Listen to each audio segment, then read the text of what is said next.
watching this game, Herbie, made me think about the Steelers in a way that I had not thought about them all season.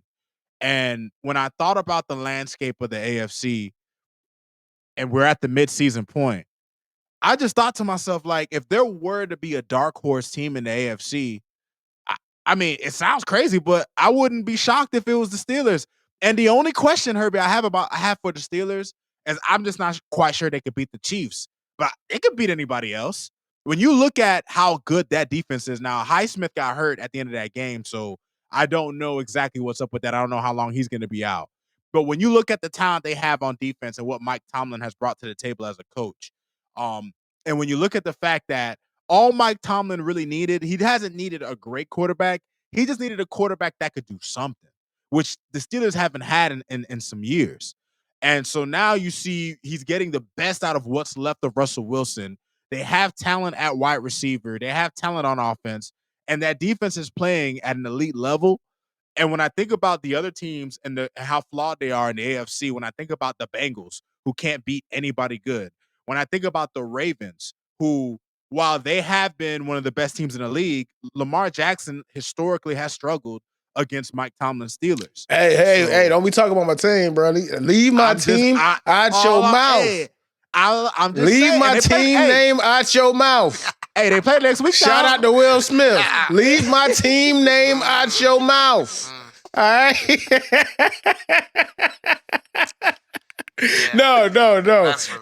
No, you make a great point, though, Rod. And when it comes to the Steelers, and my biggest takeaway from that game, it was a great game. It was super enjoyable. You got to understand, they came down from 10 points down. They were 14-24 at one point, and they held the Washington Commanders to 3 points the rest of the game, bro. Came back from 14-24 to win 28-27. So they're winning the way that you're supposed to win.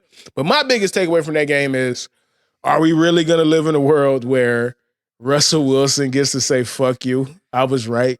Come on, dog. Come on, dog.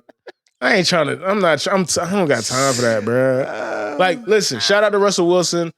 I love it. It's a great story. But the bigger takeaway from that is that, and I'm seeing it, I'm not superstitious. Like, I joke and stuff like that, but it is getting increasingly hard to not think that certain teams prayed to the football gods 50, 60 years or whatever, and certain teams prayed to those gods, certain teams did not. The teams that did not pray to the football gods will always be bad. The Jets, the Bears, the Jaguars. No matter who's there, no matter what the situation is, they suck. The Jets have a top 5 quarterback of all time. They can't beat the fucking Cardinals. They're getting roused by the Cardinals. The Bears have ruined 2 quarterbacks back to back. I used to say, you know what, man, Justin Fields wasn't that good. Caleb looks worse. How is that possible? And then the Jags are the Jags. Listen, Trevor, I'm sorry. You were doomed from the start. Bro. The minute you signed that contract, it was over. And then they had Mac Jones playing today, which is just insult to injury. Yeah, that's just. And then you come to teams like the Steelers that resurrected Russell Wilson's career at this point. He looks like, I'm not going to say peak Russell Wilson. I'm not going to say apex Russell Wilson, but he looks like a damn good fucking quarterback again. This is the same guy that got ran out of town in Denver. Yep.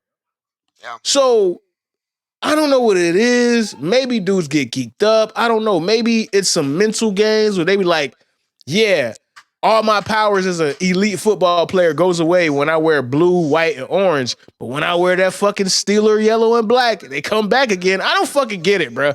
But it's starting to piss me off. All right. You know what it is, Herb? You know what that speaks to, dog? It just speaks to the fact that Mike Tomlin is one of the greatest coaches that we've seen in football. Like ever. Bro, like ever. Think about this, Herbie. I don't think 100%. he's ever had a losing record. He's never had a losing record as a coach. Insane. No matter who's on the roster. That's Herbie. He had a winning season with Mason Rudolph. I'm pretty Crazy. sure it was Rod that said that he's like that's the AFC dark horse. I don't follow the AFC very well, but that's absolutely true. But they're always the dark horse. They always find a way to make it into the mix and have a winning record. Yep. Mike Tomlin is like, there's hockey coaches that are like, we need to like get his brain and just figure out what's going on in there, because all he can do is make a good football team. You give him a high school team and see what he can do. You know what I mean? It's just nuts.